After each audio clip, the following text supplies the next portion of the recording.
Hello and welcome to this exploring session, and today we are looking at the first half of the Tide Tarrieth No Man by George Wapull. Wapull? I don't know how you're supposed to pronounce his name. I know very little about him either. I've just been grabbing my... the best I've got is from E.K. Chambers.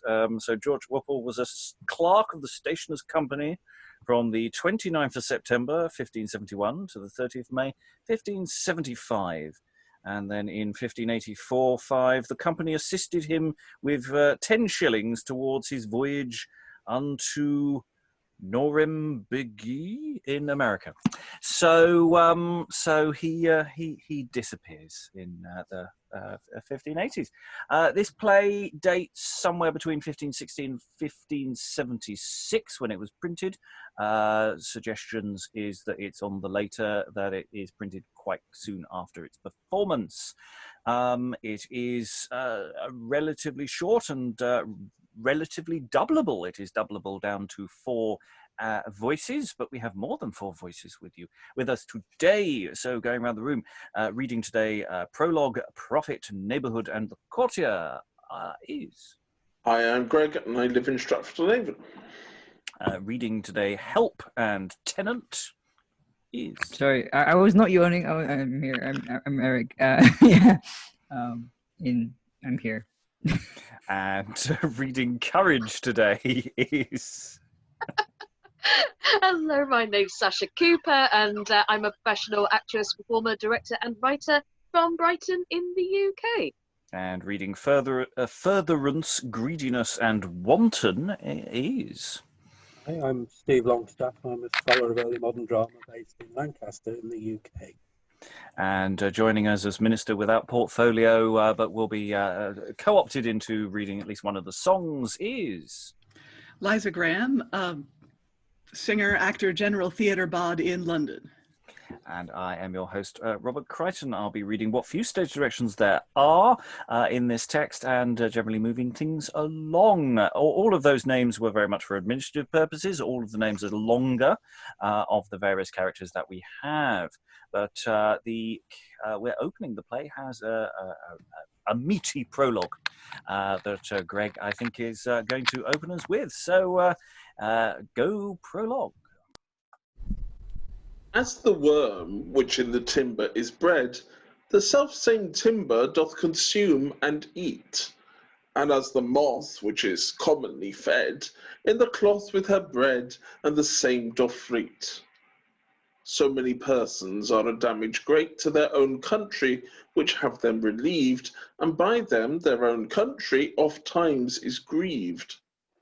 So many cities and towns are defamed by reason that some inhabitants is ill, so that for one's fact the whole town is blamed, although the residue to good do their will. In the fact of this one, the other's good name doth spill, and thus a reproach to his town engendereth, and the good name of the whole town he hindereth. To what end these words we have spoken, in our matter shall be more plainly expressed, which the Tide Tarrieth No Man to name have token, for that it is most agreeable and best. Because that no man from his pleasure will rest, but each man doth take the time of his gain, although the same be to others great pain. For so greedy is the person avaricious, whom St. Austin doth well liken to hell, for that they are both so much insatious that neither of them know when they are well. And Ambrosius doth verify and tell how that covetous persons do lack that they have, and therefore not satisfied till they are in grave. But where such people are, small love there doth rest, but greedy desire supplieth the place. The simple ones commonly by such are oppressed, for they nothing weigh any needy man's case. But with greedy gripe their gain they embrace, no kind of degree that they will forbear, neither any time they will let slip or spare. And although that here a courtier is named, yet thereby is not meant the courtier alone, but all kinds of persons who their sweets have framed, or to any such greedy guts have made their moan, being driven to their shifts to have aught by loan, how greediness at such times doth get what he can, and therefore still crieth, Tide tarrieth no man, which proverb well might be applied to a better sense than it is used. There is time to ask grace, this may not be denied, of thy sinful life so greatly abused. Let not that time then be refused, for that tide most certainly will tarry no man. Thus, taking the proverb we rightly do scan, does worshipful audience our author desireth, that this his act you will not deprave, but if any fault be, he humbly requireth, that due intelligence thereof he may have, committing himself to your discretion's grave, and thus his prologue he rudely doth end, for at hand to approach the player's intent.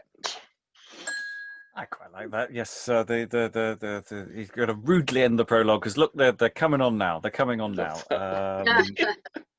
Or that's a really pointed cue for the players by saying the word "players." They hear that they're supposed to be on stage. Players on now. Get out the pub. Yeah. So it's quite clear mostly what this prologue is driving at and what it's hinting that the player is going to be about, and that even if they specifically mention a certain character or a certain kind of character, it may apply to other people as well. So yes, just because we got a courtier doesn't mean the moral of the story doesn't just apply to courtiers. It can apply to anyone who it applies to. Yeah, sorry, Rob, you managed to slightly distract me with that message, but yeah, you're right. There was a few times I thought that doesn't scan. Yes, so the script that's gone out has been moderately tidied up, but there's still an awful lot of questionable spellings and things that need to be tidied. So, just for the viewers at home, just to be aware that we are still sort of editorializing. This is as much an editorial meeting as it is a read through. I forget, Rob. Do we have a date for this one? Around 1576. That's for the printing, and it may have been premiered relatively close to it. Yeah. So at times for scansion there will be a voiced ed ending, though not always. And the other thing I noticed was that the verse very much. We were given the text of the prologue as a continuous block, but the verse has a stanzaic form. And if one inserts line breaks between the stanzas, the thoughts are much clearer. The stanzas all have a full stop at the end of them. I don't know if that full stop is editorial or original, but usually, apart from the last verse, there's a full stop in line 5 and a full stop in the last line. So that's, it's almost rhyme royal, but a little bit different. So it's a quite nicely structured prologue. I'm reminded today, for example, of the social gap between people who will wear a mask and people who refuse to, since we live in times of plague, and the prologue blames people who pursue their own good over the common good. Doubtless we'll see how that unfolds. It sets its stall, and yes, I think you're absolutely right. The units of information are expressed. The stanza does really help that in getting that across. Other thoughts on this prologue before we move into the meat of the play? I love the fact it hammers the proverb home at least 3 times, I think. Yes, we've got a few plays from slightly earlier, but around about this time, which use proverbs and quite, we're not quite at the Collier one, where it's practically where it's practically a call and response with the audience. It doesn't seem to be doing that game, but maybe it will. Okay, let's get into some action. I say action. It's the introduction of Courage the Vice entereth. To the barge, too, come they that will go. Why, sirs, I say wan, it is high tide, we may not abide. Tide tarrieth no man. If ye will not go, why then, tell me so, or else come away straight. If you come not soon, you shall have no room. For we have almost our freight, though our usurers great, who their brains do beat in devising of guiles, false dealers also, 1,000 and mo, which no store of wiles, crafty cut-purses, maidens milch-nurses, wives of the stamp, who love mo than one, for lying alone is ill for the cramp. Husbands as good as wigs made of wood, we have there also, with seronauts not so sure, as pack-threat most pure, which men away throw. There are such a sight I cannot recite, the half that we have, and I of this barge have the greatest charge, their lives for to save. Courageous, contagious, or courage contrarious, that is my name, to which that I will my mind to fulfill, my manners I frame.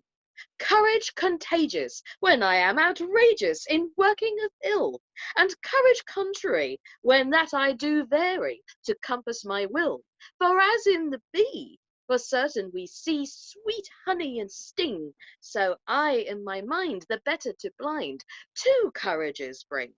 And as with the sour, each day and hour, the physician the physician inventive to mingle as meat something that is sweet, which his patient contenteth, e'en summer while, to colour my guile. Do good courage to good, for I by that mean will convey very clean, and not be understood. Now, sir, to show whether we do go will do very well. We mean to prevail, and therefore we sail to the devil of hell. And though it be far, yet welcome we are. When thither we come, no share there is, whereof we shall miss, but be sure of some.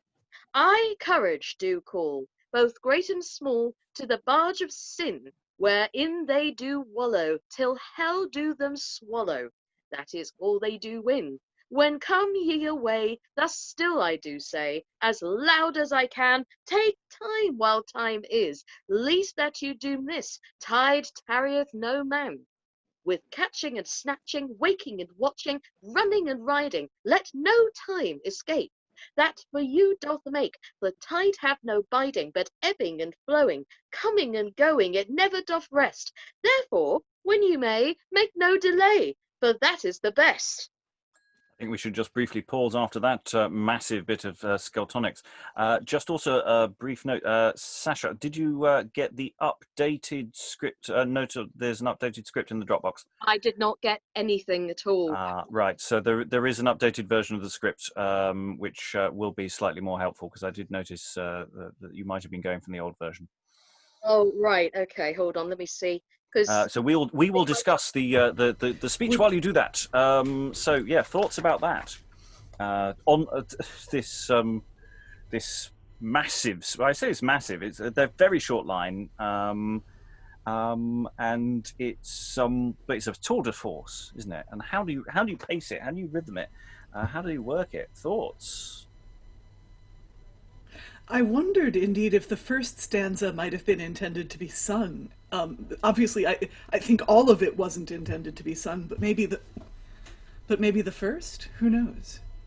We've had Vices doing singy song version, or bits that work as song before, so maybe it is, or rapped. We should ask Stephen to do his rap interpretation.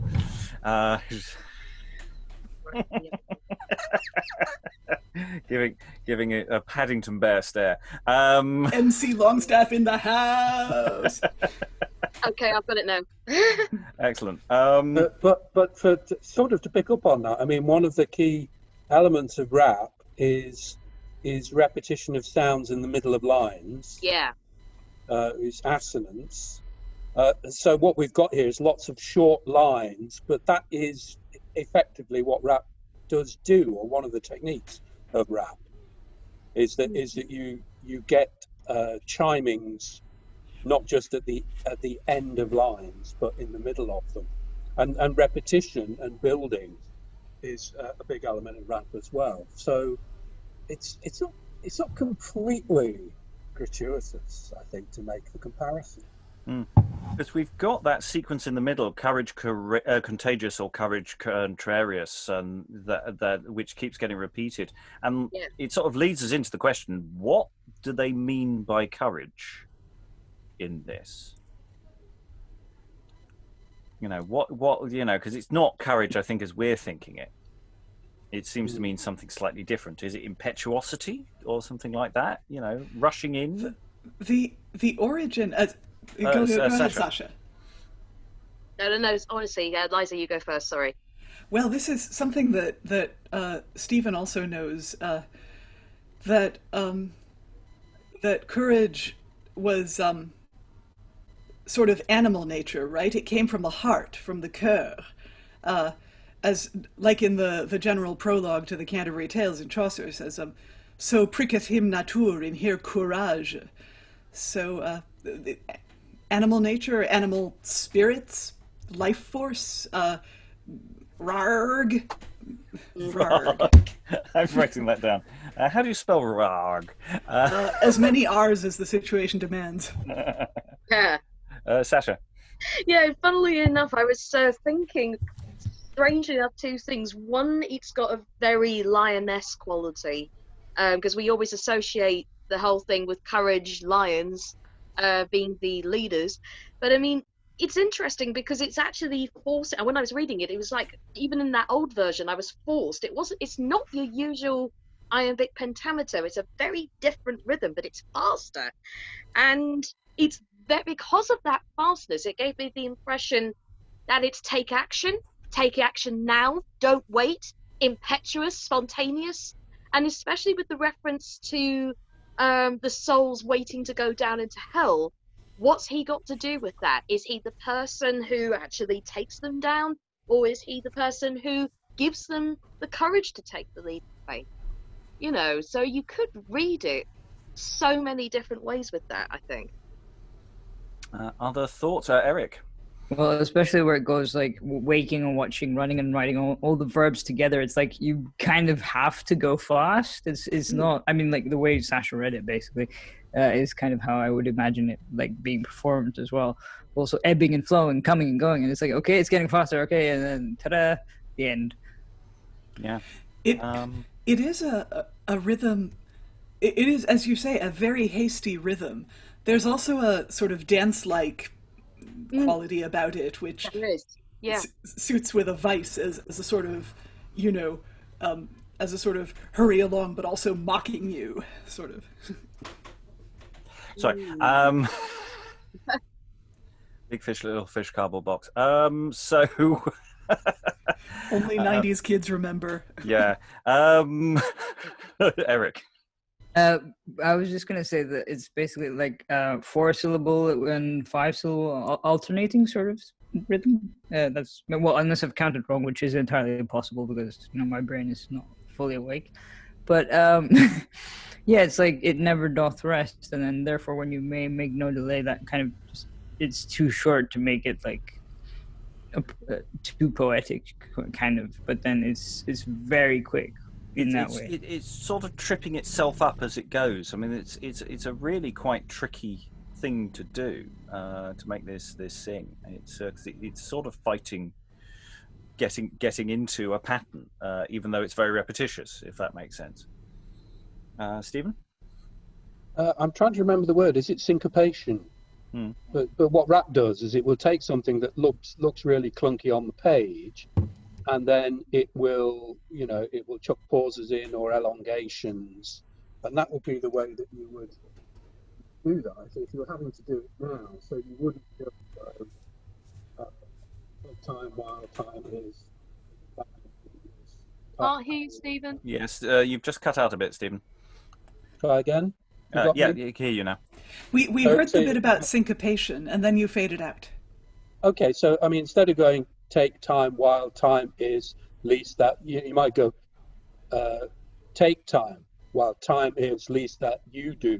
Do you know what I mean? That's a rubbish example, but if you're better. Yeah. I mean, verse like this, stage verse that's not, that's meant to be spoken and used rather than to be read as courtly poetry or something, often is constant in the number of stresses per line rather than in the number of syllables per line. Which I know you know. Sorry, I didn't mean to talk down, but because the number of stresses is constant, but the number of syllables isn't necessarily, that does give you scope to play, to add triplets, to put lines in a 4/4 and in a 6/8. And yeah, I think the analogy with a rap artist is a very good one because, there's a lot verse speakers can learn from rap artists. It is all speaking rhymed verse. And rap is and has remained so popular because rhyme and rhythm access a part of people's psyche that prose does not. Excellent. I think we shall move forward into some dialogue, people talking to each other. It's controversial, I know. So, as he finishes his long speech, doth courage, enter hurting help, painted prophet, told you get the full names, and feigned furtherance. By the masters, see where he is. I told thee that here we should him not miss. Good master courage, most heartily good even. Stage direction says, salute courage. I don't know what salute you wish to use. Well, there might be another one, but yeah. You never know. In faith, my friends, welcome, all three by Saint Stephen. Yesus, good Lord, how do you fare? Cover your heads, why are you bare? And how, sirs, now, sirs, lead you your lives? Which of all you three now the best thrives? Hush, man, none of us can do amiss, for we do always take time while time is. And wherever we go, like counsel we give, telling all men here they shall not still live. Therein hurtful help thou dost very well. The tide tarrieth no man, thou must always tell. Indeed, hurtful help, that is my name, but I would not that all men should know the same. For I am a broker, the truth is so. Wherefore, if men in me hurtfulness should know, there are few or none that with me would deal. Therefore, this word hurtful I never reveal. My name, I say, plain help to be. Wherefore, each man for help doth come unto me. Good master, help to that or this, and of good reward you shall not miss. And as thou from help hurtful dost throw, so painted from profit I must forego. For if any man know me for profit but painted, men will but little with me be acquainted. My master, who a good gentleman is, thinketh me as profitable as he can wish. So that plain profit, he thinketh my name, and before his face my deeds show the same. Well, my masters, for I may hence walk, for I see you two will have all the talk. Yes, he feigns going out. I don't know if he feigned going out or he literally just went out there. He's waiting for his cue. He's Absolutely. What, feigned furtherance, are you so coy? Will you never leave the tricks of a boy? Come again, I say, least I do you fet, and say what thou wilt, here shall no man let. Fet me? Yea, fet thee. Marry, do what thou dare. That will I not spare. and out quickly with his dagger. Good sir, hold your hand and bear with his rudeness. Nay, I cannot, not will, nor suffer his lewdness. Tush, a fig for him. Let him do what he can.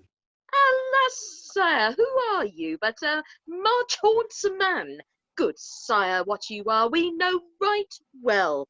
Who is your maester, and where you do dwell? You profess that your maester you do greatly further, and yet for his goods you would him gladly murder. If so I do wish, it's long of thee, for thou therein too hast encouraged me. How should I say?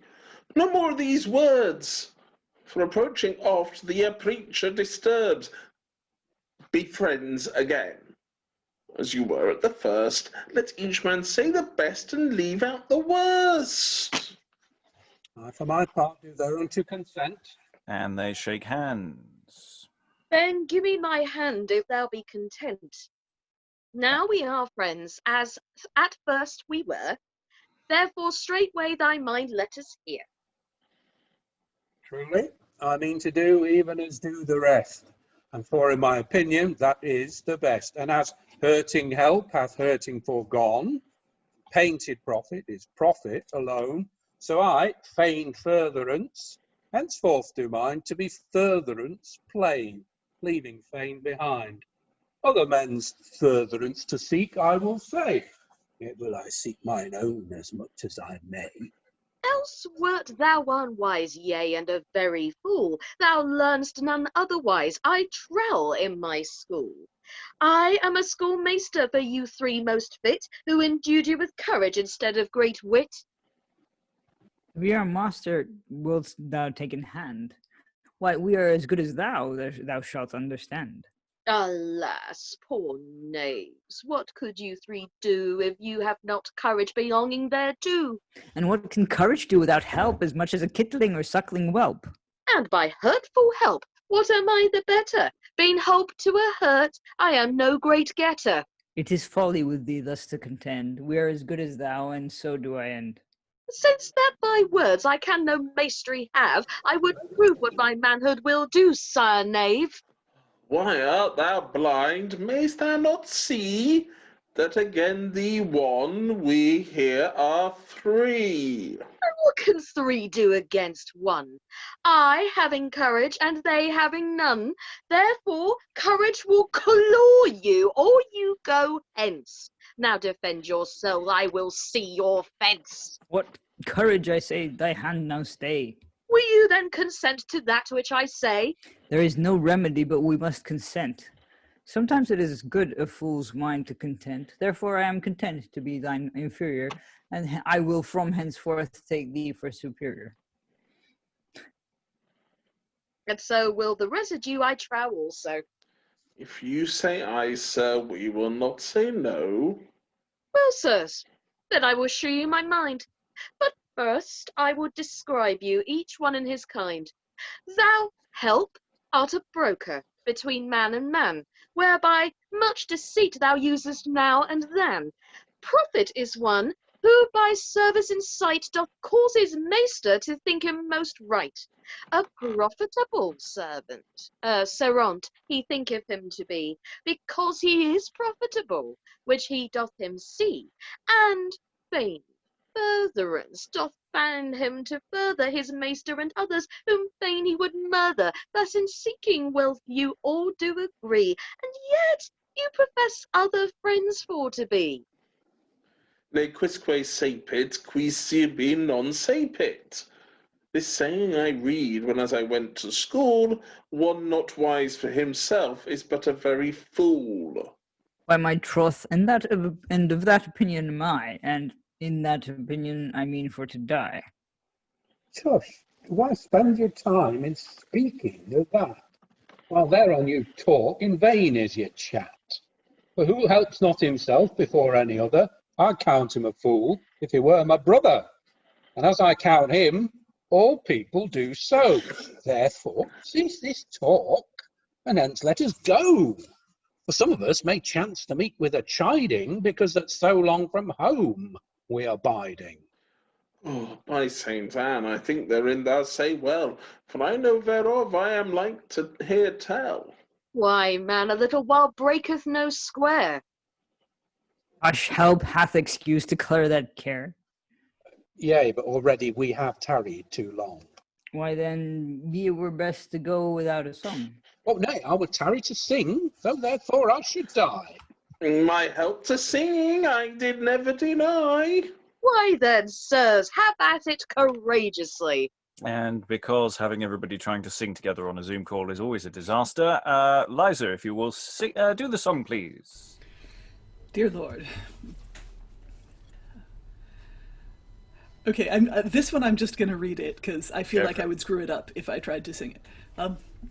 First courage causeth minds of men to wish for good or ill, and some by courage now and then at Tyburn make their will.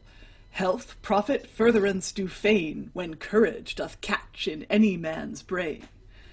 Then help in hope to have his prey full secretly doth wait, and as the time doth serve all way, he throweth forth his bait. Profit prolongeth not the time to please his painted mind. He passeth not through master pin, so he his pleasure find. Oh, I think it's he passeth not though master pine, so he his pleasure find. Yeah. And furtherance, thou last of all, he came into the rout. He weigheth not his master's thrall, nor seeks to help him out. Help, profit, and furtherance do feign, where courage doth catch in any man's brain. And song ends. Now, courage, farewell. Well, for we must be gone. Nay, sirs, you two shall not go alone, for I do mean to bear you company, and so we shall be a whole trinity. Therefore, courage, adieu. And they three go out to change costumes into where they need to be next. Here was a trinity and a witness. A man might have shaped three knaves by their likeness. A trinity much like to the trinity of late, where goodwife Gull brake her goodman's pate. In came her man to make up the number, who had his nose shod with the steel of a scumber. But in fine these three began to agree, and knit themselves up in one trinity. And after they loved like brother and brother, for very love they did kill one another. And then they were buried, I do well remember, in Staunton's strawn hat. That's 7 mile from December, where they had not lain the space of a day. But four of those three were thence run away. The constable came with a back on his bill, and because they were gone, he did them kill. I, courage, so cleft their cushions asunder. To see how they bled, it made me to wonder. I myself was smitten twice to the ground. I was very sore hurt, but I had not a wound. I bustled myself as though fight I would, and took me to my legs as fast as I could. And with so much pain hither I did come. But hushed, sirs, I say, no more words but mum. And we're about to have the entrance of a Greediness. Lots of things, I think, to discuss there. We get the introduction of all these additional characters, all these additional vices. They get nice lengthy exposition that then effectively gets repeated. They get into a fight with themselves, which is what vices do almost immediately. The bad people could never get together. They could never work as a unit. And furtherance by exiting early, by going, I'm not getting in a word in edgeways, I'm off, and disrespecting the rest of the Courage's gang. Courage, it escalates really quickly, and a knife comes out. I mean, it's and they have to all be, talked down and shake hands in a stage direction that's one line misplaced. So yeah, lots of things going on there.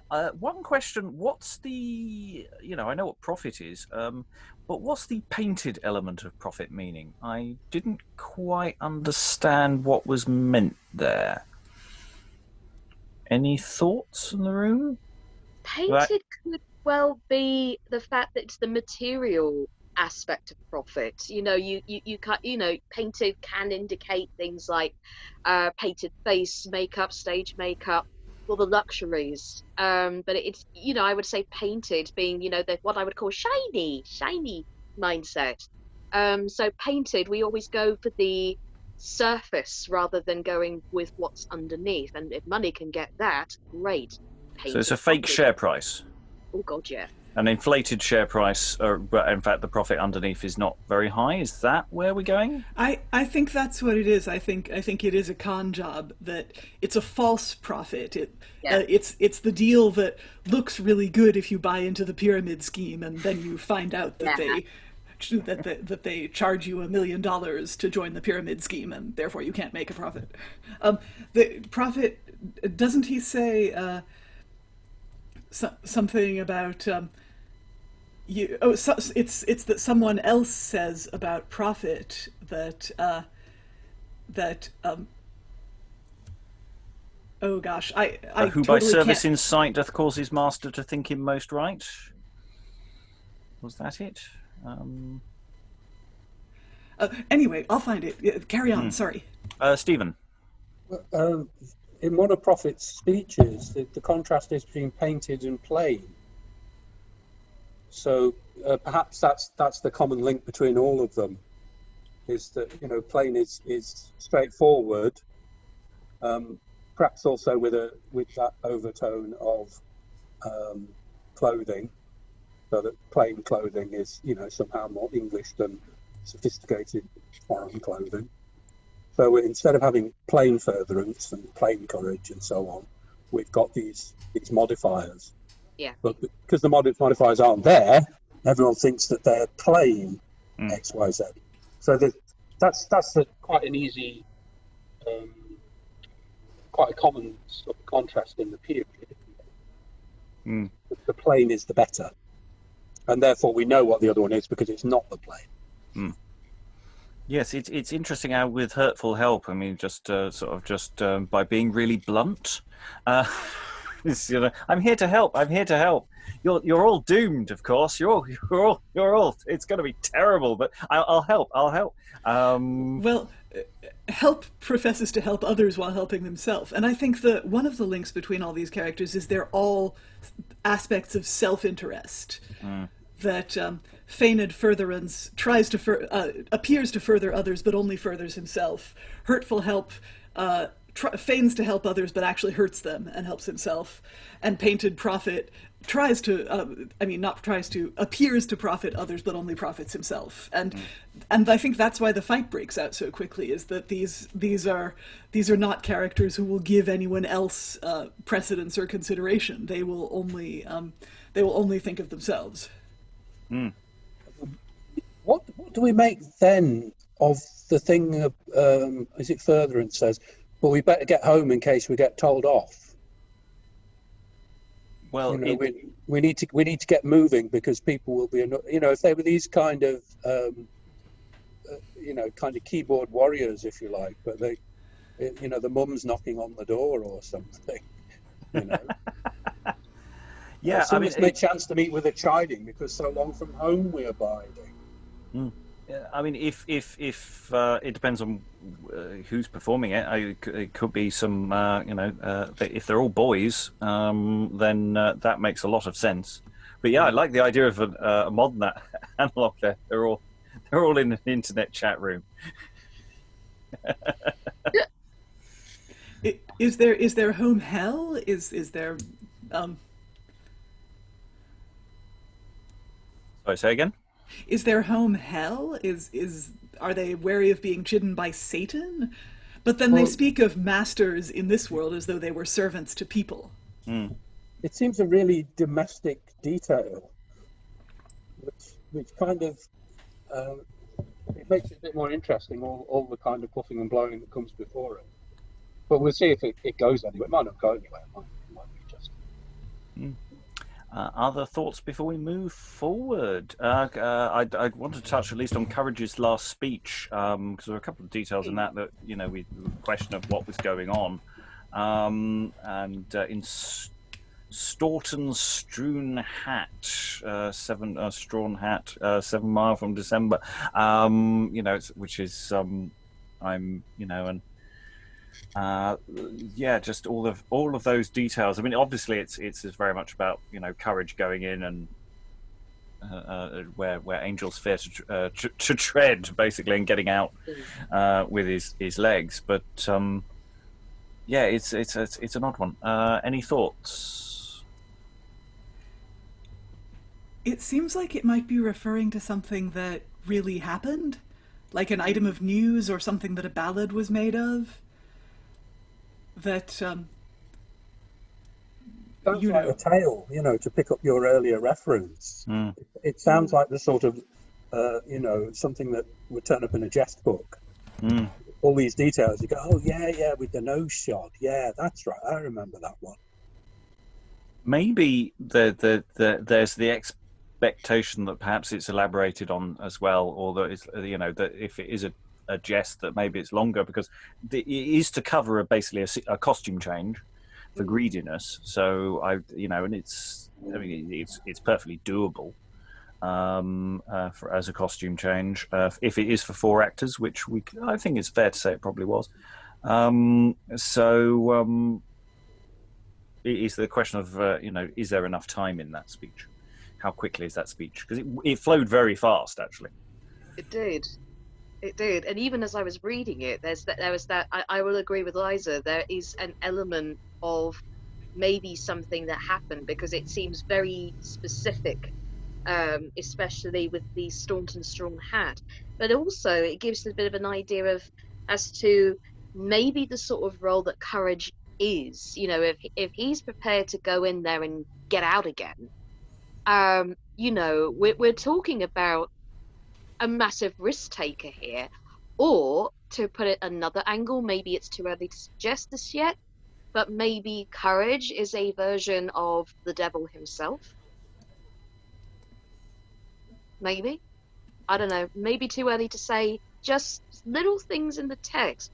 Because he goes in there, he stirs things up, and then he gets out of there again. So it could either be like a devil type figure, or like a Loki. He reminds me of, that's who I was thinking of, Loki. He reminds me of Loki, just because of that quick, fast, sharp, in, out, very quickly, and yet leaving that trail of chaos behind him. Vices do tend to be sort of junior devils, or, as you say, tricksters. Well, they've been literally apprenticed to Satan in one. So yeah. The dagger, of course, is a vice's usual attribute. So, being a vice, he has to draw his dagger whenever conflict happens. Mm. Eric, were you? Yeah, I have a question. Well, it says, okay, these 3 began to agree, blah, blah, blah, and themselves up in one trinity, and so on. And then it goes on to say, 7 mile from December, where they had not lined the space of a day, but 4 of those 3. Yeah, what does that refer to? I'm a bit lost there. Elements don't seem to make sense. That was sort of why I was...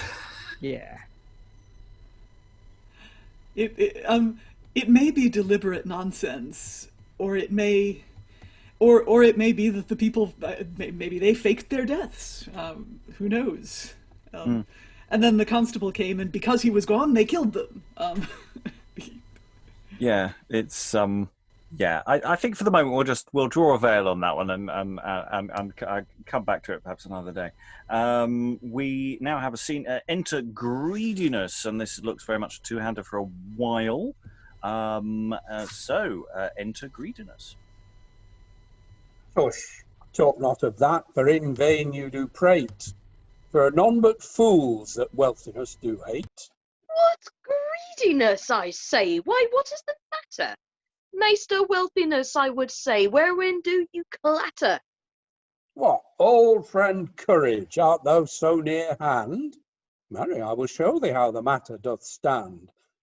As I walked along through by the street, by such ways as mine affairs did lie, it was my chance with a preacher to meet, whose company to have I did not deny.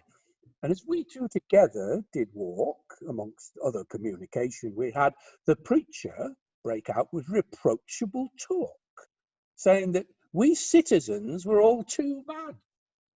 Some of us, he says, are greedy guts all, and evil members of a commonwealth. He saith, we care not whom we bring to thrall, neither have we regard unto our soul's health. This talk, I confess, my conscience did nip, whereof no longer I would him abide. Suddenly I gave him the slip and crossed the way to t'other side. So alone I let master preacher walk, and here by chance I stumbled in. And art thou so foolish for any such talk to cease, or stay thy wealth for to win? Said he cried out of excessive gain, saying that when any of our wares have need, then do we hoist them up to their pain, and commonly make them pay for their speed. I perceive that fellow was hot of the spirit. He would not have you take time while time is.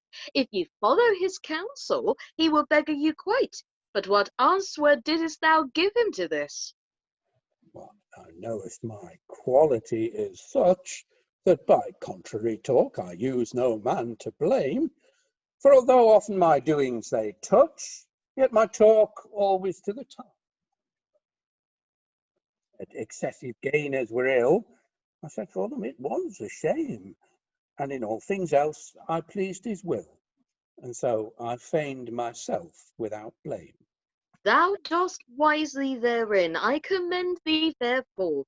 For whatever thou think, yet say as they do, so shalt thou have their favours evermore, and that way no blame shall thou come unto. Yea, but truly his words did my conscience prick. Of me he did so unhappily guess. I promise thee he touched me unto the quick, for that in gaining I used excess.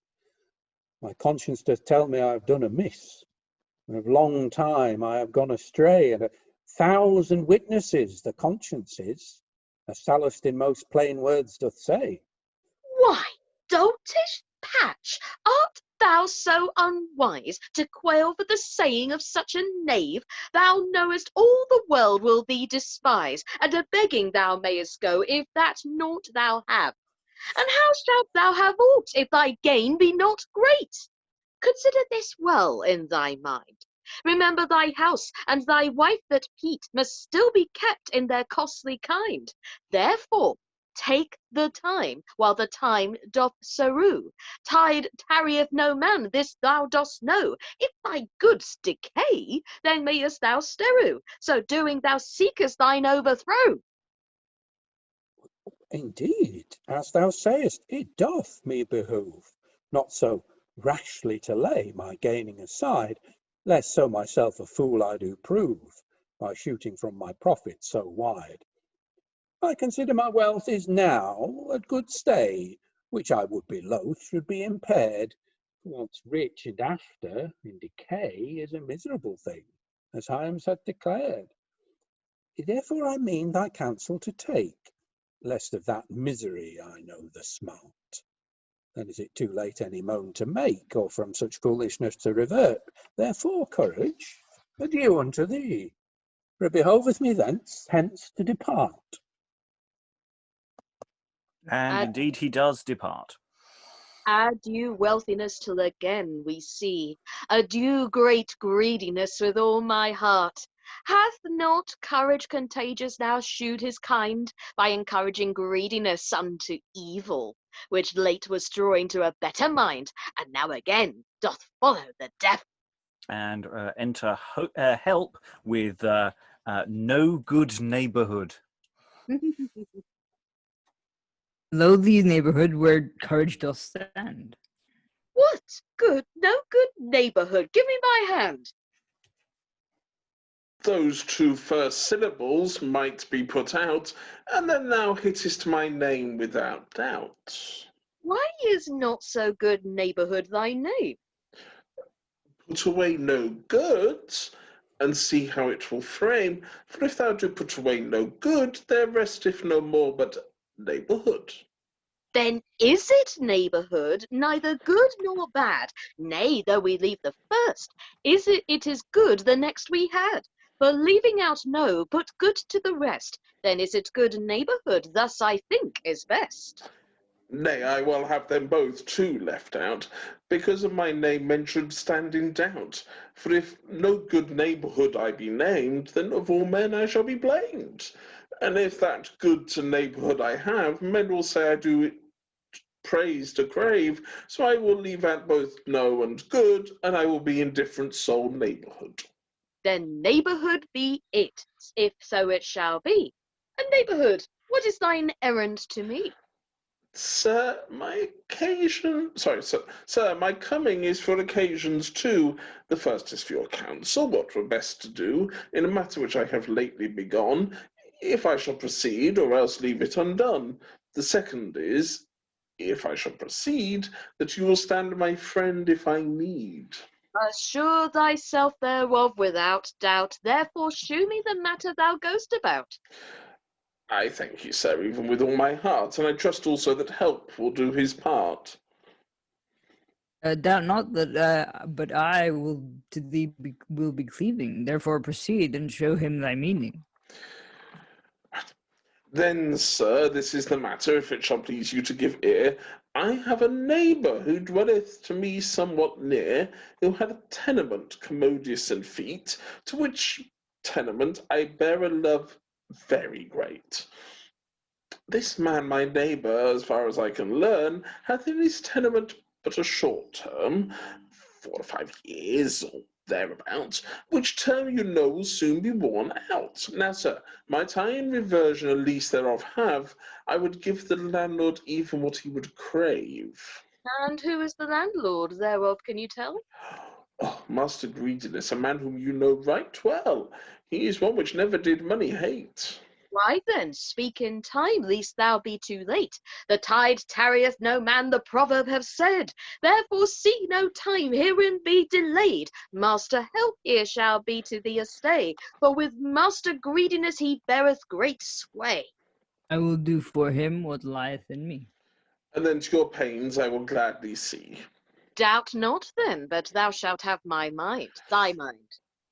As you say, I wish that I may it find, but I doubt that of my purpose I shall miss, by reason of one thing, and that is this. My foresaid neighbour, which now holdeth the same, hath been a fair and long dweller of good name and fame, and while he is beloved of both of young and old, wherefore not only the neighbours with him will hold, but also the landlord, I am in great doubt, will be therefore unwilling to put him out. And I but a stranger among them, God wot. Aye, sir, it is much the better for that. For if thou wert more strange and born out of the land, thou shouldst sooner have it, I dare take in hand. For among us now, such as is our country zeal, that we love best with strangers to deal, to sell at least dear, whosoever that will, at the French or Dutch church, let him set up his bill, and he shall have chapmen. I warrant you good store. Look what an Englishman bids, they will give us much more. We brokers of strangers well know the game. By them we have good rewards for our pain. Therefore, though thou be strange, the matter is not great. For thy money is English, which much must work the feet. Indeed, my money as a neighbour will agree with any man wheresoever it be, and I myself would be a neighbour too, and therefore the rather I do that I do. For if it were not to be a neighbour by them, I wish I would not take a house so nigh them. I dare say each man would be glad at his heart to have all his neighbours such as thou art. What matter is it if thou thyself be sped, though thou take thy neighbour's house over thy head? Over his Tush, head. tush, that is no harm, but rather it is good, for he doth it only for pure neighbourhood. See, yonder cometh one. If thou canst make him thy friend, then mayest thou shortly bring thy purpose to an end. And Furtherance entereth. Now, Master Courage, how do you fare? Even glad to see that you so merry are. Furtherance, you must pleasure a friend of mine. Thereto I am ready, at each tide and time, to do for him what in me doth lie. Therefore let me know your mind by and by. Sarah, of thy maester a lease he would have, and therein thy friendship it is he doth crave. Sir, if that herein, my friend, you will stand, I will give you therefore even what you would demand. Then, neighbourhood, thou shalt shortly see that I can do somewhat between my master and thee. Thou couldst never speak better to speed, for of money now he standeth in need, to pay for a purchase of certain land, which needs he must discharge out of hand. Therefore this time for thee well doth fall, if thou that have money to tempt him withal. Oh, tush, man, for money I will not spare. Needest thou no wit for to care, and if thou take pain now to walk home, there thou shalt find him sitting alone. Cock's passion, man, hie thee away. Thou knowest the tide for no man will stay. Why, sir, but will you not walk with us thither? No, do help and you go before together, and I warrant you I will not long be behind you. For though I be absent, yet I will mind you. Then so adieu till we meet again. Doubt not that I will consider your pain. Come, help, shall we go? It is time, I trow. And they exit. Sir, this gear doth trimly fall out. I know this lease, which he goth about, wherefore I will work so on both the sides, that of both parties I will obtain bribes. I will show the old tenant how one goeth about, take his house and thrust him out, wherefore he will largely grease me in the hand, and because his friend therein I shall stand. The other here did promise me plain that he would reward me for my pain. Therefore, courage, farewell unto thee. How this gear will frame, I will see. Farewell, Furtherance, my gentle friend. A man may seek hell, and such too not find. I mean a friend so worthy to trust, and a neighbour that is so honest and just. Of honesty, I trow, he is meekly well sped, that will take his neighbour's house over his head. I think there is no man within this place, but he would gladly such neighbours embrace. Where two such neighbours die out of one town, the devil shall be sure to have one black gown, as well as he is worthy, if I might be judged, for in their affairs he daily doth trudge. Good counsel he gives them both morning and evening, what means they shall work to their neighbours' grieving. He teaches them how to pill and to pull, in hope after death to have body and soul. Tush, what mean I thus of soul for to speak? In vain with such talk my brains I do break. For soul there is none, when the body is dead. In such kindle of doctrine my shoulders I lead. Therefore say I, take time while time is, for after this life there is nothing but bliss. There is no soul, any pain to abide. The teachers contrary from truth are far wide. Controversial. It's yeah, some interesting stuff going on here. We have fourth week in a row now, some anti-foreign sentiment in terms of housing. It seems like we've managed to find a vein to mine here. It's a particularly shitty vein, but we seem to have found it. So yeah, I mean, Greediness was an interesting little moment. I don't know whether that's going anywhere, but it's sort of just another. It's like Courage is running one of these management training courses, you know, to find your inner bastard. You know, just have the confidence to go out and just follow your own dreams and to the. Because I'm worth it. Seriously, Courage is turning into a puppet master, a very evil puppet master of sorts. He's empowering everyone, isn't he? He's sort of enabling them to do what they sort of want to do anyway. It's like a twisted life coach, only for demons. It's great. And what I love about this is that although the threads are very, very fine with these stories, I love the way that they actually intertwine with one another. I've got a perfect example of this. It's that final section with Furtherance and Courage, when Furtherance says that he's going to work at playing both sides, and then when Greediness has been mentioned earlier, oh yeah, that's right, I'm just going to set you off down that track, you know. And then it's like Furtherance, he just comes out with this working on both sides, setting them off once against one another, and Courage is just going, yes, oh, thank you, farewell, my gentle friend. Oh yes, actually, here's my master plan. He's gone, and it's great. It's just so subtle, but it's, oh my god, chain of events. Here we go. Other thoughts, Eric? I was gonna say it's very like last week we were doing a sort of the simulation and like Lucre and stuff. It's like that kind of vibe, but like darker, sort of just encouraging them to go out and be fraudulent. Anyone get a sort of handle on No Good Neighbourhood? I mean, and the sort of interplay going on here of what's going on with him and what's going on with him with Furtherance. I'm finding that sort of dynamic is interesting. Anyone got anything? You see, because with No Good Neighbourhood, it's like, well, I advise you drop the no. And I think, well, maybe I'll drop the good as well. Keep it simple. Yeah, he was a hard character to read. I was going, what the heck is going on here? Yeah, Liza. You're Muted. on mute. It's a mute. Buggeration. It's a property thing. That the lease that's going to expire, which Greediness is the landlord of, Neighbourhood is going to buy out the lease and then let the property to a stranger, a foreigner, because they can pay the high rent. If he had been good Neighbourhood, obviously he would help the poor old tenant whose lease is expiring to stay there.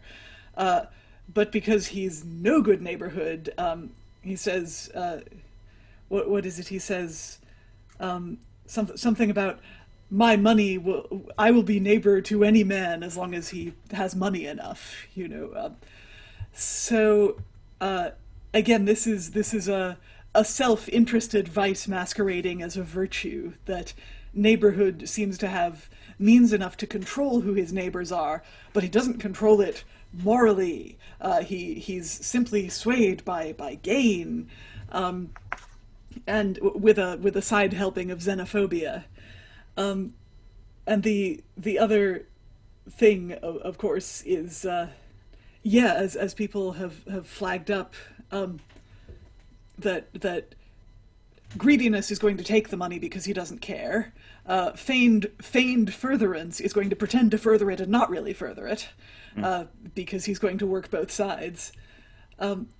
And we are starting to get a handle into the title of the play. Tide Tarrieth No Man. Life is short.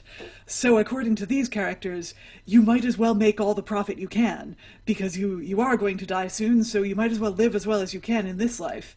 Courage also, rather daringly, for sentiments voiced on a stage at the time, Courage casts doubt on the immortality of the soul. Courage says, well, there isn't any pain after this life. You're not really going to be punished. So you have to take time while time is. You have to enjoy yourself as much as you can, because obviously you're not going to be punished in the next life for not helping your neighbor or not doing the right thing rather than the profitable thing. In conclusion, capitalism, yay! Yeah, it's sort of live the moment, guys. You know, don't you know? That's why actually, you know, the idea of him coming in some sort of dance rhythm for his opening speech sort of works for Courage, because it's like he's been partying all night. Because, you know, why wouldn't he? There's drugs to get you through it. Eric. I was gonna say, I just realized who Courage reminds me of.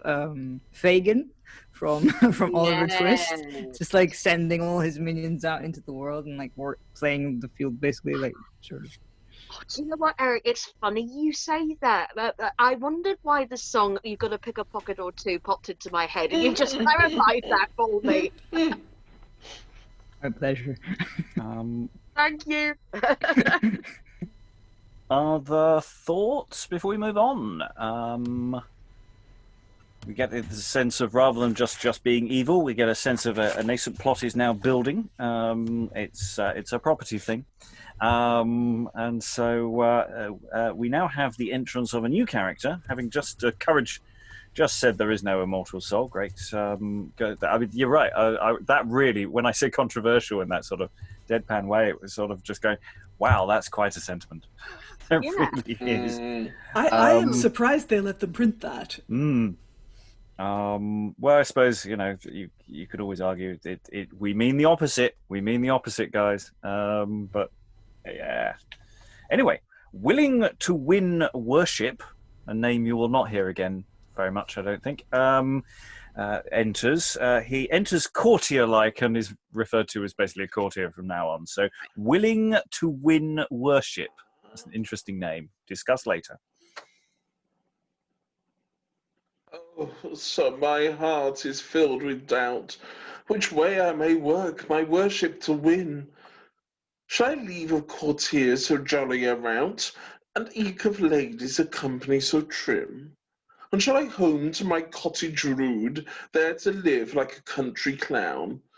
Truly I know not which way to conclude, to get myself worship and renown. To win worship I would be right glad, therefore willing to win worship is my name. In the country there is none such to be had, and the court doth ask great cost for the same. So that what I shall do I know not yet. I consider it toward a good time, wherein triumphing is used as is most fit, and where courtiers must shew themselves brave and fine. But this I conclude, as forced I am, the court for to leave and homeward to pack. For where is the money? Here is the man, if man he may be, that money doth lack. Sire, are you so foolish the court for to leave, when the time is that worship you should win? For in times of triumphing we always perceive the courtier's worship doth first begin. Therefore do you from such foolishness stay, and fortune may chance give you as you wish. But the wheels of fortune, as Socrates doth say, are like the snares wherewith men take fish. And in another place Plautus doth show a saying in Latin, and that is this: Festo die si quid protegeris, profesto egere lixiat nisi paperis. Oh, if on the holiday wasting thou do use, on the workday thou mayst beg, and less will thou get. So in triumphing like effect ensues, the next oft waste indigence is set. Then Periander's words you account least, who unto honour an encourager is. Honour, saith he, immortalitis est. Now, sir, I pray you, how like you this? Oh, those words to be true, I needs must confess, for honour indeed is in immortal fame, and now is the time the same to possess, but I have not wherewith to achieve the same. For money is he that the man must deck, and though I have attire both costly and gay, yet unless it be new, I shall have but a geck, therefore much better for me to be away. Tush, man, for money be thou not sad. You courtiers I know have jewels good store, and money for jewels will always be had. Therefore, for that matter, care thou no more. Yea, but how it is had, I partly do know, and what excessive interest is paid, therefore you may say the more is my woe. Would God that I had it never assayed. Well, whatever it cost, it must needs be had. Therefore withstand not thy fortunate chance, for I will count thee fool, worse than mad, if thou wilt not spend money thyself to adduance. Now is the time of hap good or ill. Venture it therefore while it is hot, for the tide will not tarry by any man's will. Never shalt thou speed if thou now speed not. Truly this talk doth encourage me so much, that to see the court again I do pretend. But I pray thee, dost thou know any such as use upon cages money to lend? Why, man, for that matter you need not to doubt. Of such men there are now everywhere. But see how lucky it doth fall out. See yonder, two friends of mine do appear. There's a broker between man and man, when as any bargains they have in hand, the other a merchant's man now and then, in borrowing money thy friends they may stand. And help and furtherance, of course, enter. So are we indeed, and what of that? Who is it that with us would anything have? Even I, a gentleman whom money do lack, and therein your friendship would gladly crave. Therein we can help you, if your pleasure it be, and will do, or else we were greatly to blame, provided always that to our pains you do see, and also put in a good pawn for the same. On sufficient I will therefore lay, and also your pains I will recompense well, but I must needs have it out of the way, although my lands therefore I do sell. You shall have it, sir, so soon as you will, and therein you shall be friendly used. For in friendly using this fellow hath skill. And points to Furtherance. On the screen. Therefore his counsel must not be refused. He is a servant unto a merchantman who is partly ruled after his mind. Did as you say, help me he can. I doubt not, but his friendship I shall find. Doubt you not, sir, but in pleasuring me I will recompense your pains with the most. What I can do for you, soon you shall see. It is but folly thereof for to boast. Well, then it is time that we were packing, for fain an end thereof I would now. Why, sir, no diligence in us shall be lacking, for that we are ready, if that you be so. Why then that we go, I think it were best. Think you your master is now at home? Yea, I know well at home he doth rest. I guess that now he's sitting alone. Therefore no longer here, let us stay. Then so do, for I will lead the way. Speaking to courage, and goeth out with Furtherance and help. Now may you see how courage can work, and how he can encourage, both to good and bad. The merchant is encouraged in greediness to lurk, and the courtier to win worship by courage is glad. This one is good, no man would deny. I mean courage to win worship and fame, so that the other is ill, all men will say. That is courage to greediness, which getteth ill name. Thus may you see courageous contagious, and eke contrarious. Both in me do rest, for I of kind am always various, and change as to my mind seemeth best. Between man and wife sometimes I do show both my kindness when my pleasure it is. The good wife give her husband a blow, and he for reward doth give her a kiss. The good wife by courage is hardy and stout, the goodman contrary is patient and meek, as suffereth himself to be called lout. Yea, and worse misused thrice in a week. How say you, good wives? Is it not so? I warrant you, not one that can say nay, whereby all men here may right well know that all this is true which I do say. But yet courage tells you not all that he knows. For then he must tell of each wife the name, which is no great matter. The best are but shrews. But I will not say so, for fear I have blame. And Greediness enters.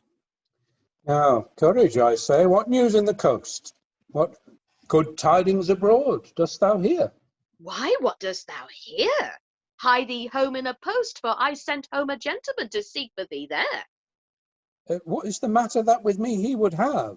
He must borrow some money, his worship to save. Hush then, to tarry he will be glad, if that he come any money to borrow. Yea, but take the time while it is to be had, and defer not thy profit until tomorrow. This gentleman is a courtier brave, and now in need of money doth stand. Therefore thine own asking of him thou mayest have, so that while pleasure him out of hand. Is he a courtier, and standeth in need? This to my purpose rightly doth fall. For the needy courtiers my coffers to feed, and I warrant thee that pinch him I shall. Since I know his need to be such that money he must needs occupy, I know I cannot ask him too much, if I his mind will satisfy. Therefore now, courage, to thee adieu. And Fane are going out. Nay, soft sir, let one word with you. You told me not yet how you did agree with no good neighbourhood, that good man Groat. Marry, sir, he hath gone thorough with me, and the old tenant he will thrust out. But I with that matter have naught to do. Let them two now for that agree. I know that I should never have come unto so much as therefore he hath paid to me.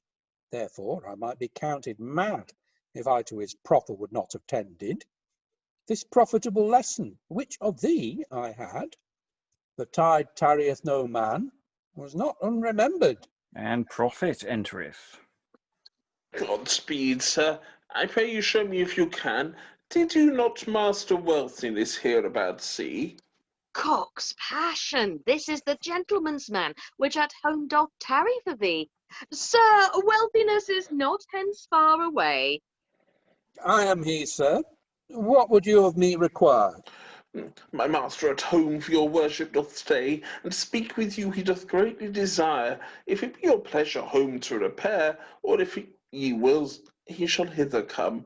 Your mastership's pleasure therefore declare, and I know incontinent it shall be done. Yea, I mean homeward to high, for that I suppose to be the best. And by all the means that in me doth lie, I will fulfill your master's request. I trust also you will consider my pain. Therefore, thereby I trust you shall not lose, for perchance I may prefer your gain by me which my master I do use. As I find thee ready in furthering of me, so doubt thou not, but thou shalt find me even as ready in pleasuring of thee. A word is enough. Thou knowest my mind. Therefore hence, let us now take the way. My master thinketh thus long, I dare say. And they exit. I warrant you I will not be long behind. I know no cause why here I should stay. A company of my scholars I know where to find, therefore toward them I will take the way. And for the first time in the play, courage exits. Go off to, do a line cigarette or to, something. get your brain back in gear. Because I don't think you're off for long. No, you're not. No, got one speech and then I'm back on again. There's a lot of feigning to go out. There's a lot of, well, we're going to continue talking. I like those as stage directions. The plot is now starting to inveigle and enwrap and really take a life of its own as the various different players are now interacting with each other and building the sort of the fact that everybody's out for themselves, but there are who's going to come out on top, who's going to win out of this struggle is quite interesting because they're all venal on some level. They're all selfish, but some of them are obviously more effective at being selfish. And I mean, the courtier I put in the chat, he so has an Instagram account, and moreover really needs to have likes to any social media thing. He puts out, if he doesn't get lots of followers and lots of people liking him, he can't cope. I mean, it's just that sort of thing. I must be worshipped. Worship me. And so therefore is the perfect mark for pretty much everybody else. Pawn his jewels, and yeah, but the others are all working together to bring that about. Thoughts? It reminded me a bit of, I don't know if anyone knows the play Glengarry Glen Ross. Yes, I do. Yeah, the bit in that where the two people who are sort of bitter rivals suddenly start working together. That's right. Because the mark has come to the office. That's right. And they're kind of both, they're joining forces in the service of the greater sort of amoral good, if you like. It's the sort of so true. Weird echoes of that somewhere in this, I think. The way that they're not just coming at this from first principles. This is a well-worn kind of routine. This is how we do this stuff. And once you've taken that step, everybody knows exactly how to kind of profit from the poor or the foolish or whoever it is. Yeah, there's so many of these plays are functioning on some of these late sort of interlude morality type plays, really functioning on the idea of a con. That you have a number of experienced con artists working together, and that's actually the narrative drive for so many of these. Is that and Courage is 3. Well, yeah. I mean, I keep meaning to do more research on this because rather than watch a few episodes of Sneaky Pete, I actually to do some proper look into the kind of cons that people do in real life and how they function, because I think it actually would be the way to workshop into a lot of these plays is actually the way those cons function. Other thoughts before we move on? Just got a few minutes before we can. unless everyone's done, in which case we will just move on. Liza, I'm muted at the moment. Yes. Just quickly, that again, the Tide Tarrieth No Man, the finite nature of life, is the argument that Courage uses with the Courtier. The Courtier doesn't want to pawn his jewels and go into debt and pay excessive interest because he knows he'll be in debt forever and he'll never get his jewels, which presumably are family heirlooms, back. And Courage, he says, whatever it cost, it must needs be had, and then intimates that the Courtier will never be called upon to pay that debt. Because life is short, and if you might as well go into debt because you might die before you have to pay it back, and if you die without having made a good reputation at court, then God help you. And the Courtier says something really interesting. I mean, he says he's going to pawn his jewels, and then he goes on and says that he has to sell his land, which the care of that land is part of why he's nobility. But no, he has to sell it now in order to maintain the appearance of the thing. Then he says something about that's right, at the end of his scene he says, I conclude as forced, before he resolves to borrow, he says, I conclude as forced I am the court for to leave and homeward to pack, which would have been the honest thing. For where is the money? Here is the man, if man he may be that money doth lack. So this is like the end of a society in which the vices we've seen rule, that if you don't have money, you're essentially not human or not a person. Whoa. Anyways. Yeah, I think, we keep finding in this, I mean, there's so many modern parallels, which is just so depressing. I mean, yes, that idea, if you do not have money, you basically, you're screwed. In so many ways, and the thing is, if I think Helen made this point in another forum, when if someone owes you money, if you don't have money to extract that money from the person who owes you money, you will never get that money back. It's the fact that money talks in a way that is just there is no safety network for anyone. Anyway, oh yes, Stephen. Well, okay, very quickly. I was reading some wills for my scholarly stuff, and the wills are absolutely full of I leave such and such to so and so if they pay me back.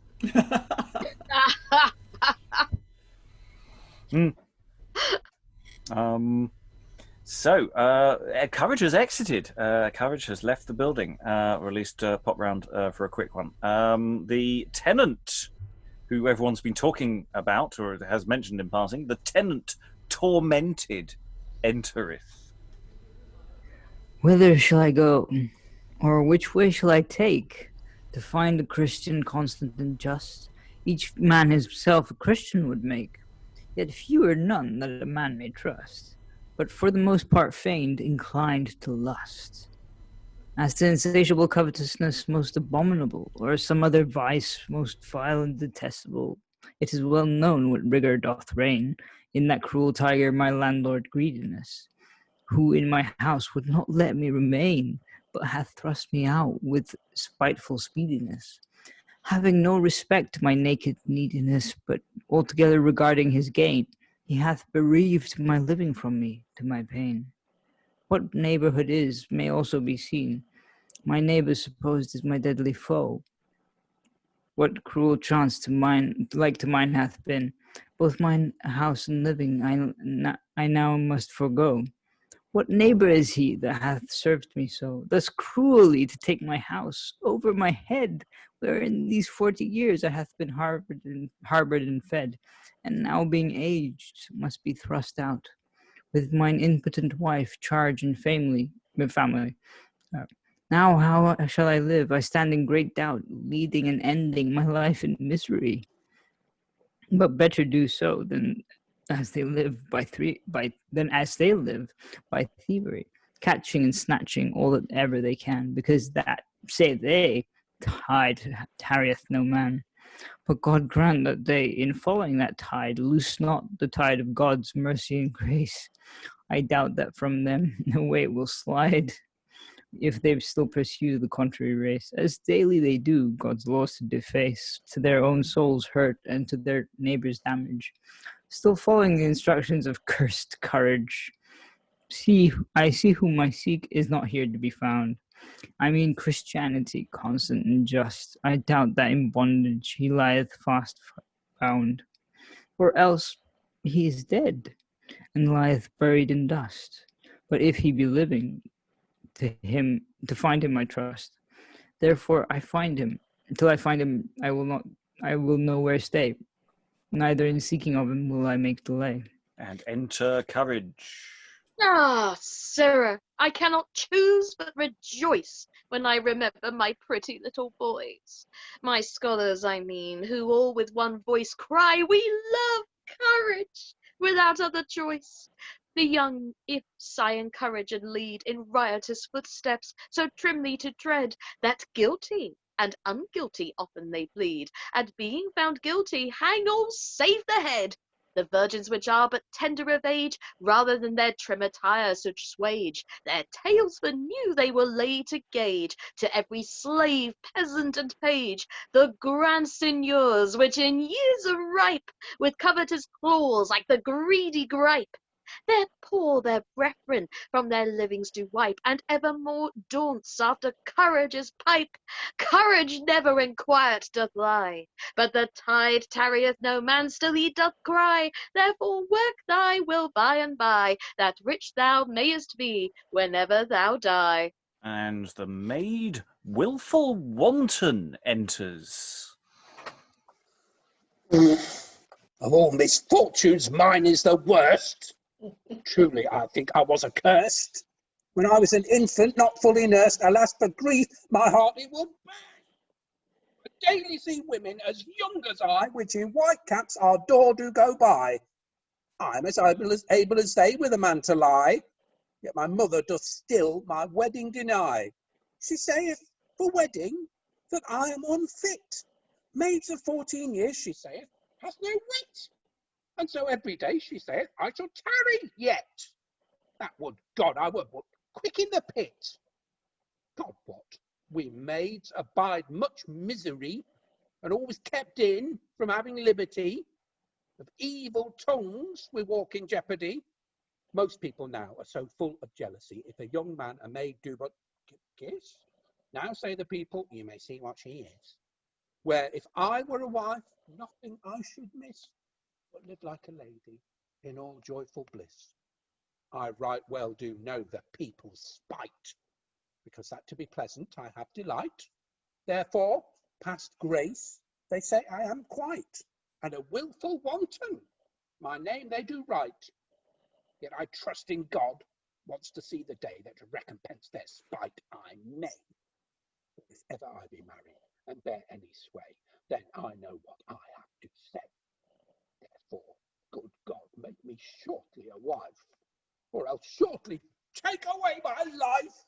Alas, pretty Parnell, you may soon end this strife. Young men fit for husbands in this town are rife, and your mother's ill will you may soon prevent, if you will follow my counsel and intent. Oh, but if my mother would thereto consent to be married this night, I could be content. But consent she or not, yet it is for thee unto thine own performance to see. Dost thou with any young man so agree, that he would consent thy husband to be? Divers there are, who gladly would have me, and being their wife would trimly bebrave me. From all wrong they would defend and save me. Tush, I know there are, which to wife do crave me.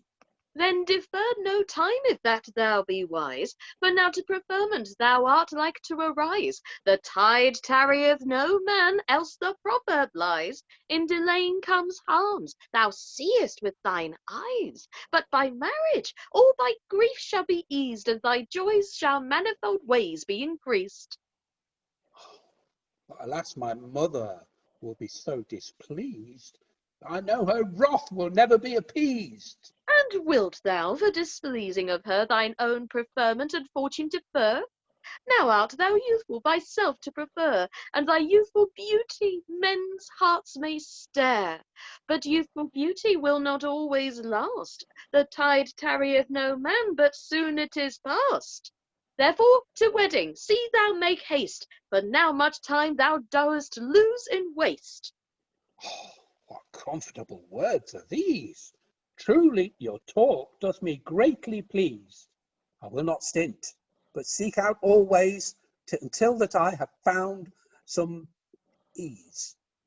I care not what my mother do say, this matter I will no longer delay, but a husband I will have out of the way, and then may I boldly dally and play. No man dare me then once to control, lest my husband chance for to scold. If any man use to entreat me foul, my husband will lay him over the knoll.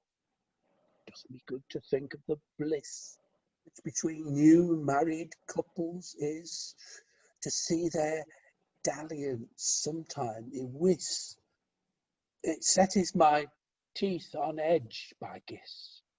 Truly, I would gladly give my best frock and all things else unto my smock to be married in the morning by 7 o'clock. I beshrew my heart if I do mock. Sir, you will not believe how I long to be one of the wedded throng. Methinks it lieth in no tongue to show the joys that is them among. It passeth joy which they embrace, they take their pleasure in every place.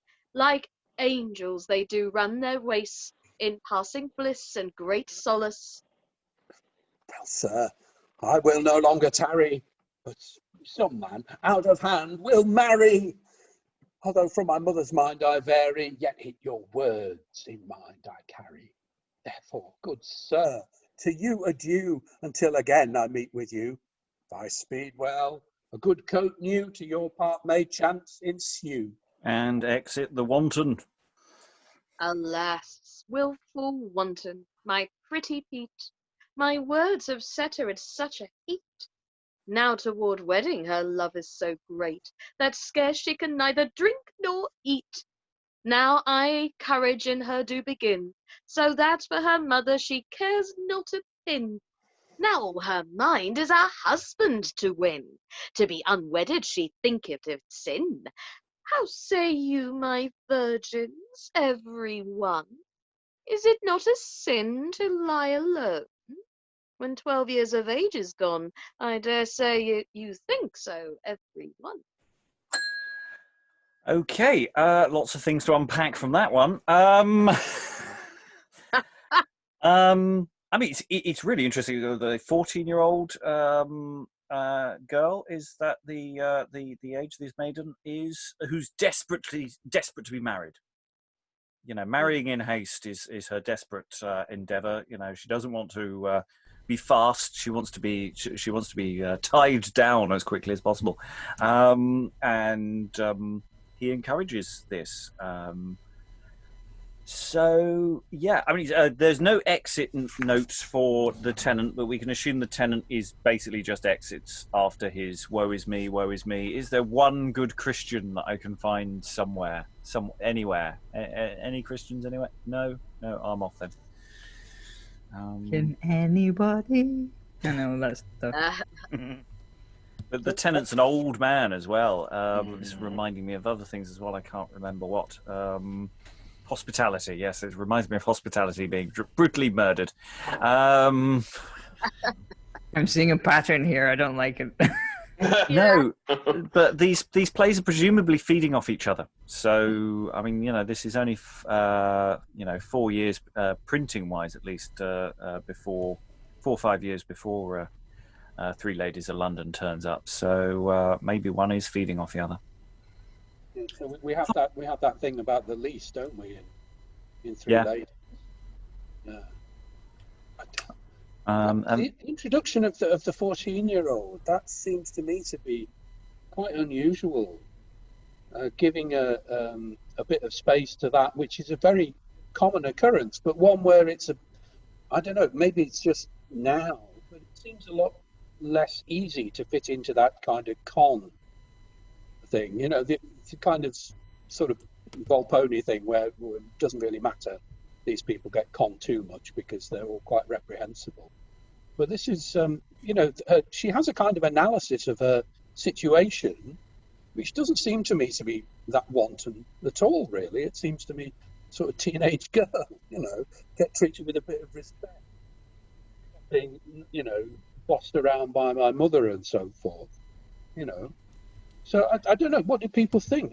That seemed to me to be a kind of turn away from something that we might have expected from this plan, which we've kind of had up to now. The tenant is a more obvious.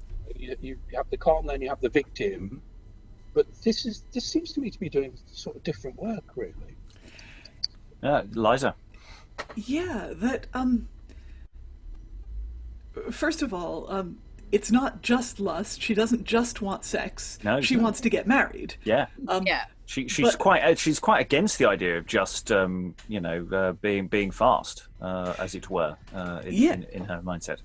Yeah, and yet she's called willful wanton, the maid. And I think it's the willful part that courage is preying on. That, and here we run into another crucial ingredient of these morality plays, which is these kids today. Yeah. She should wait on her mother's consent, and she should marry. I mean, assuming she doesn't mention a father. I assume it's just her mother who determines her marriage. But in any case, she should wait on her parents' consent, and she should marry a person who her parents choose according to the norms of the time. And until then, her parents have the perfect right to keep her as locked away from the world as possible. And having seen what kind of world this is, we have some insight as to why this is, although like 14-year-olds ever in any time, she will not like it.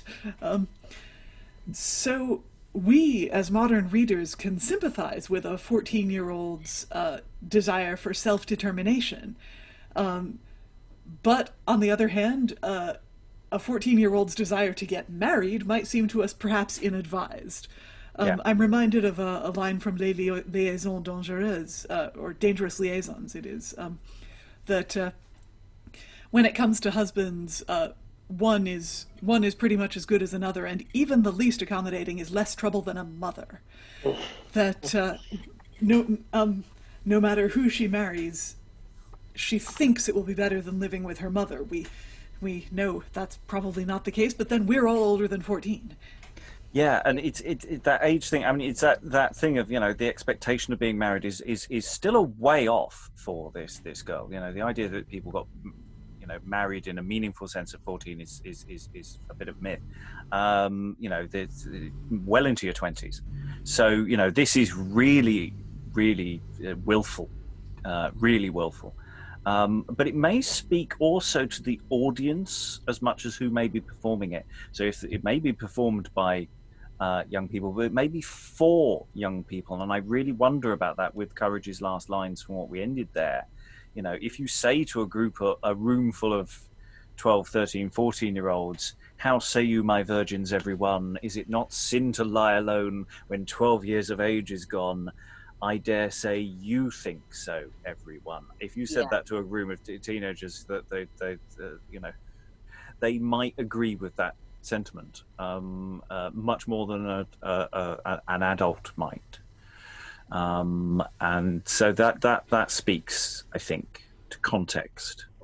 You know, is this another one of these teach the young plays? And that's why this bit turns up. Could be. We are very much into extra time. I'm not necessarily going to go round the room in absolute terms, but anyone wants to leap in with final thoughts, do wave. We're halfway through the play, pretty much exactly. This isn't a natural break, by the way, so Courage is still talking. Someone else is about to enter. You know, the action keeps piling on. The closest thing we've had to a break is actually with the Tenant bit that we did just a moment ago. So that's as close to nobody being on stage as we get. So yes, final thoughts. Wave, if you want to leap in. Sascha. Exciting, really intense. It's outrageously brilliant. Lots of brilliant action and interesting plot twists. I want to see more tomorrow. Eric. Muted at the moment. Yeah, I was just gonna say that, like you said, it's as close as we get to nobody being on stage. Well, Tenant doesn't have money, so technically, according to the Courtier, he's nobody, and according to Courage and everybody else. So I guess that's quite, an apt a self-contained statement. So literally no one can hear him. There's actually just this lengthy pause while nobody's on stage and everyone's going, well, there should be something here. Any other final thoughts from the room before I close the session?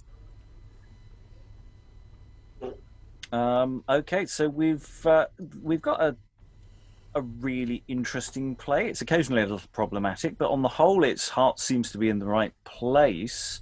And there are lots of things that do connect with the modern audience, even if the overall frame of the play doesn't. I think there's a lot that could be interpolated and played with this that would work quite well. And as usual, I always get excited if it's a small cast play, because they're cheaper. So we have another half of this play to go, which we'll be doing tomorrow. All that remains is to thank all the readers and good farewell.